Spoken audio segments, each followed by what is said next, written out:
Bonjour à tous, donc me revoilà pour la deuxième vidéo, donc le second opus de la thématique figue.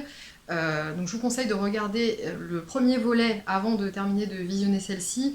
Pourquoi? Parce que je l'ai construite en deux parties, donc une partie figue fruit, donc parfum à la figue, et parfum plutôt orienté figue figuier, donc avec des accents plus vert, plus boisé, plus mousseux, comme je le dis. Le sujet était trop dense pour faire une seule vidéo, et voilà, je trouvais ça sympa de pouvoir bien différencier les deux, on va dire les deux versants du travail de la figue. Donc je vous mets le lien vers cette première vidéo juste ici. Et si vous faites partie des abonnés qui, mais bien évidemment, l'ont déjà vu, eh bien je vous salue, bande de pchitopathes. Bienvenue sur Iris Factis, l'encycloparfum. Ah, alors je vais être très honnête avec vous, on va dire que c'est le volet de la vidéo qui m'intéresse le plus. Pourquoi? Parce que vous le savez, je suis peu sucrée dans mes parfums. Ça arrive, hein, j'ai fait une vidéo les parfums gourmands que je détiens dans ma collection, ou ceux que on va dire que je considère comme des gourmands. Mais voilà, j'ai quand même une préférence pour ce qui va être plus vert et ce qui va être plus composé. Euh, et d'ailleurs, c'est une remarque que je me suis faite dans mon exploration des parfums à l'orange. Si vous vous souvenez de cette vidéo, à la fin, donc mon parfum préféré à l'orange, l'élu, est en fait une orangerie, ce n'est pas une orange. Et là, avec la figue, j'ai fait le même chemin. Euh, D'où toujours l'importance d'explorer les sujets. Et puis je dirais l'importance aussi de savoir classer les parfums. Il y a plein de parfums très, on va dire très linéaires, très monolithiques que j'aime beaucoup, mais les parfums vraiment construits, les parfums qui évoluent et surtout les parfums qui... Ouais, les parfums aboutis, il faut être aussi capable de les reconnaître, et je vous dis tout le temps, il n'y a qu'en vous entraînant en fait que vous allez y arriver. Et ce qui est difficile dans le parfum, c'est qu'il faut rester entraîné. C'est comme le sport, hein. Il faut continuer d'entraîner son nez. Et c'est pour ça que les passionnés de parfum ont souvent beaucoup de flacons chez eux, parce que déjà, c'est tout le temps un plaisir de les découvrir et de les redécouvrir, mais en plus, il y a une forme d'entretien en fait de la mémoire olfactive qui, qui est nécessaire. Bon, on sort pas de la course pour autant, hein, ça reste un loisir. Mais dans votre exploration, plus vous allez être entraîné, plus vous allez prendre du plaisir en fait. Et ça, bah, je pense qu'on est tous là pour ça. Ça me tirerait presque une petite larme. Bref, revenons à nos moutons. Alors, je vais démarrer avec un figuier très grec, hein, on va dire positionné. C'est un parfum de chez James Hillet, donc vous savez combien j'aime les compositions de ce nez, de ce parfumeur. Je dis toujours que j'ai un peu de mal avec les Anglais. J'ai du mal à comprendre Joe Malone, j'ai un peu de mal avec Penny Guns. Euh, je sais pas, il y a un truc je sais pas, ça accroche pas. Mais alors James Hillet, j'adore. J'adore son travail. Je veux pas dire que je les ai presque tous, mais je me suis offert un lot avec plein de mini James Hillet. Et là, donc Athénéane, excusez-moi pour la prononciation. Donc celui-ci, c'est un figuier figue lacté, mais avec un galbanum qui vient rendre le tout très terreux, très vert, qui vient presque le rendre plus masculin.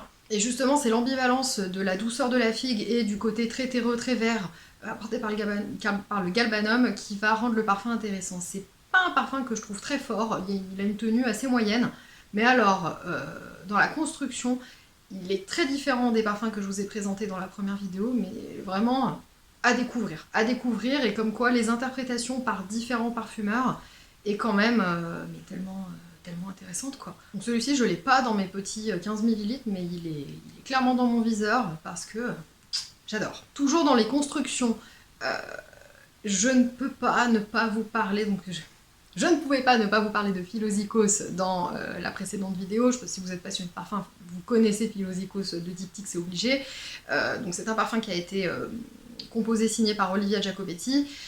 Et Olivia Giacobetti a également donné un bébé à la figue à l'artisan parfumeur qui est Premier Figuier. Donc Premier Figuier, il y en a deux versions. Il y a Premier Figuier et Premier Figuier extrême. Là je vais vous parler de Premier Figuier parce que Premier Figuier extrême, je le trouve moins intéressant en fait, moins facetté et puis moins niche. Mais ça, après, ce sont les maisons de parfum qui sont obligées entre guillemets de plaire, ou qui se sentent obligées de plaire et qui lancent des choses un petit peu plus consensuelles dans les gammes. Bon, en tout cas, premier figuier, pour moi, c'est vraiment le figuier le plus niche en fait. Il est très vert, hein, il est tout de suite très vert, il est complet comme parfum, je le trouve vraiment construit, abouti, et c'est ce qui me plaît beaucoup. Bon, encore une fois, avec Olivia Giacobetti, on n'en attendait pas moins, hein. Donc dans la création dans la recréation, dans la retranscription d'environnement, euh, de lieux, d'ambiance, euh, elle excelle. Et avec ce premier figuier et ses accents boisés, vous avez... C'est vraiment un parfum qui va vous transporter, en fait, qui va vous emmener, qui va vous faire voyager. Vraiment, pour moi, il est vraiment à découvrir, celui-ci. Mon préféré de tous en termes d'ambiance, et puis après je terminerai avec deux autres créations qui sont un petit peu plus surprises. Mon préféré de tous, et je vous en parle depuis longtemps, c'est le Jardin en Méditerranée de chez Hermès. J'ai pas le flacon, il est dans ma cave à parfum, là-bas. Voilà, j'ai oublié de le prendre. Ce jardin en Méditerranée, donc, qui fait partie des jardins d'Hermès, bien évidemment composé par Jean-Claude Ellena, pour moi est vraiment c'est pas le figuier, c'est pas la figue, mais voilà, il y a des notes très feuilles de figue, bien entendu. Et il est... on est au sommet, quoi. Voilà. On est au sommet de l'art, c'est mon jardin préféré parmi tous les jardins, avec le jardin de Monsieur Lee. Vous avez une tête qui est très hespéridée, hein, qui est composée vraiment de plusieurs agrumes. Un cœur floral, un fond boisé, musqué, enfin, il est très sophistiqué, en fait, ce parfum. Et pour moi, il se démarque des autres dans le sens où on ne perçoit pas tout de suite le figuier. On le perçoit assez vite, mais encore une fois, il fait partie d'un tableau, en fait. Il fait partie quand on voit les reportages qui montrent le bureau de Jean-Claude Ellena avec cette vue cette vue sur mer, bien entendu, et puis l'étendue des terres comme ça en pente qui se dirige vers les rives, c'est trop beau, quoi. Et tu te sens en fait embarqué. Tu sens vraiment cette brise méditerranéenne chargée de toutes ces petites huiles essentielles piquées au zeste, de cette odeur de figuier, ces embruns mêlés aux odeurs de cyprès, aux odeurs de pin. Enfin, je peux vous en parler toute la nuit, hein. Pour moi, le jardin en Méditerranée d'Hermès, si je devais dire c'est ma figue préférée, je pense que c'est ma figue préférée. Et puis il est facile à porter, il n'est pas trop tranchant. C'est aussi pour ça que je voulais vous faire deux vidéos, en fait, parce que c'est difficile de trop les mélanger. Les jardins d'Hermès, il faut quand même que vous les connaissiez. La honte sur vous si vous ne les connaissez pas, parce que on cherche de partout dans la niche, etc.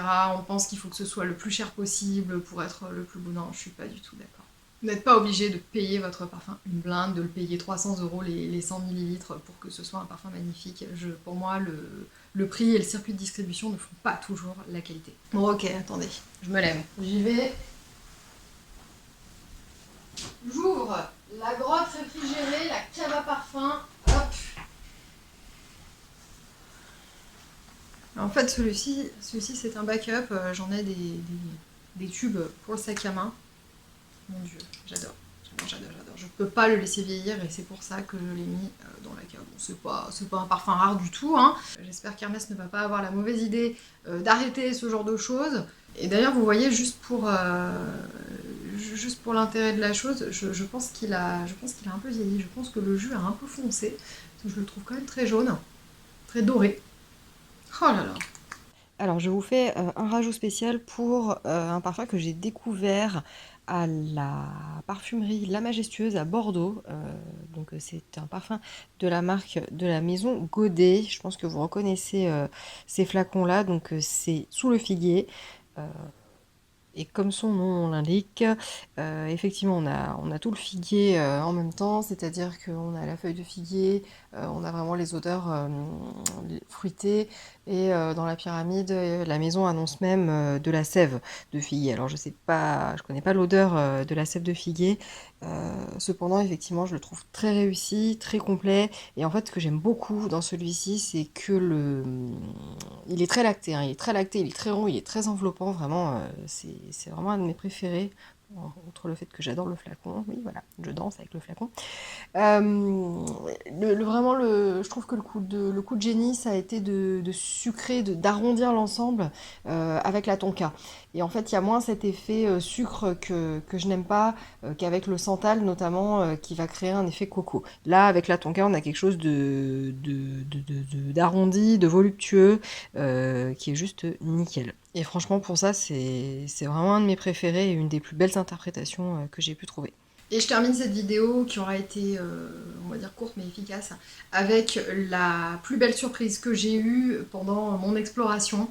Euh, c'est une surprise que j'ai eue chez Jo Malone. Donc le parfum Fig and Lotus Flower, je vous en ai parlé dans la première vidéo. Et en fait, je le trouvais quand même assez, assez court. Euh, je restais sur ma faim. Et tout de suite, la conseillère, qui a été adorable, m'a dit mais c'est un parfum qu'il faut mélanger, en fait. Euh, et si vous aimez Mimosa et Cardamome, mélangez-les. Et là, vous allez recréer l'ambiance Mimosa méditerranéenne. Cardamome, c'est un petit peu plus exotique, mais vous allez retrouver en fait ce que vous cherchez. C'était toujours ce tableau, toujours ce paysage. Et là, incroyable. Elle les a mélangés. Alors j'adore comment la façon dont il courbe chez Jo Malone les touches à sentir pour vraiment qu'on ait le cornet comme ça pour bien pouvoir découvrir le mélange des parfums. Et là, mais révélation. Révélation. Mimosène cardamome, je le trouve parfois je le trouve trop fort, parfois je le trouve trop poudré quand il fait chaud comme ça, c'est pas il est pas idéal selon moi. Mais alors, mélangé avec Fig and Lotus Flower, parfait, la perfection. Il y a les petites notes aquatiques qui peuvent rappeler les embruns, vous savez combien j'aime ça. Et là, mais génial quoi. Et Jo Malone, je dis tout le temps que j'ai du mal à rentrer dans l'univers. Je pense vraiment qu'il faut être initié au layering Jo Malone en fait, parce qu'ils ont été faits pour être ils ont été conçus pour être superposés et on ne peut pas se régaler d'une seule senteur isolée. On peut, mais on va pas tous les aimer en fait. Et ils ont trouvé quand même quelque chose de très intéressant dans le dans l'idée. En plus, ils vendent des 30 millilitres. Je trouve ça juste trop cool. Donc je ne vous remercie pas parce que dans mon exploration pour tourner cette vidéo, je me suis encore fait voilà, une envie. Oui, je vais l'avoir, celui-ci, pour pouvoir le mélanger. Euh, oui, c'est de votre faute, absolument. C'est la faute de qui sinon? Je vous invite, si vous en avez envie, à explorer le sujet, donc en étant appuyé sur ma vidéo, à m'indiquer en commentaire quelle est votre figue préférée. On papote comme d'habitude. Et puis votre humble serviteur va poursuivre sa série estivale. Je vous fais plein de gros bisous et je vous dis à bientôt dans une prochaine vidéo.